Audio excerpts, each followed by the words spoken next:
ছাত্র জনতার সমন্বিত আন্দোলনে গণ অভ্যুত্থানের পর গত ৫ আগস্ট ভারতে পালিয়ে যাওয়ার আগে পদত্যাগ করেন সাবেক প্রধানমন্ত্রী শেখ হাসিনা। দীর্ঘ ৬ সপ্তাহ পরে সামনে এলো শেখ হাসিনার সেই পদত্যাগ পত্রটি। কিন্তু ফেসবুকে ভাইরাল এই পদত্যাগ পত্রটি আওয়ামী লীগের ফেসবুক ভেরিফাইড পেজ থেকে ভুয়া বলে দাবি করা হয়েছে। ফেসবুকে মুহূর্তেই ছড়িয়ে পড়া ওই পদত্যাগপত্রে দেখা গেছে এটি গত ৫ আগস্ট রাষ্ট্রপতি বরাবর প্রধানমন্ত্রীর কার্যালয় থেকে পাঠানো হয়েছিল।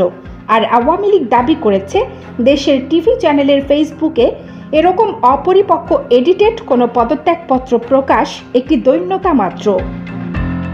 আওয়ামী লীগের ভেরিফাইড ফেসবুকে ভাইরাল ওই পোস্টের সত্যতা নিয়ে প্রশ্ন তোলা হয়েছে।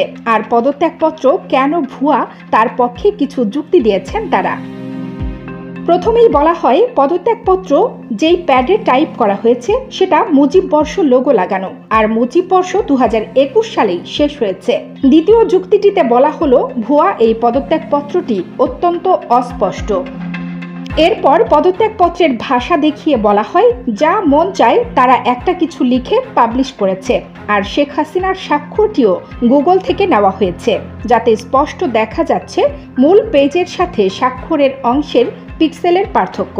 আর সর্বশেষে যে যুক্তিটি দেখানো হয়েছে যে ৫ আগস্ট ছিল ২১ শ্রাবণ, পদত্যাগপত্রে দেওয়া ২০ শ্রাবণ। আওয়ামী লীগের সেই পোস্টে লেখা হয়েছে দেশের মিডিয়াকে এরকম নগ্নভাবে ব্যবহার করে নিজেদেরকে হাসির পাত্র বানাবেন না। শেখ হাসিনা পদত্যাগ করার যে আনুষ্ঠানিকতা সেই সময় নেননি, তিনি সোজা তেজগাঁও থেকে বিমানে করে ভারতে গেছেন। এইসব বাদ দিয়ে বরং দেশের সমস্যার সমাধান করুন।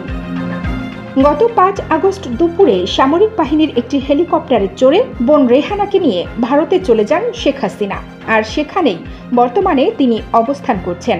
সম্প্রতি একটি ফাঁস হওয়া ফোন আলাপে তাকে বলতে শোনা যায় তিনি পদত্যাগ করেননি, তিনি এখনো বাংলাদেশের নির্বাচিত প্রধানমন্ত্রী। জি আপা, কানিস ফাতেমা, নিপা, খবর সংযোগ।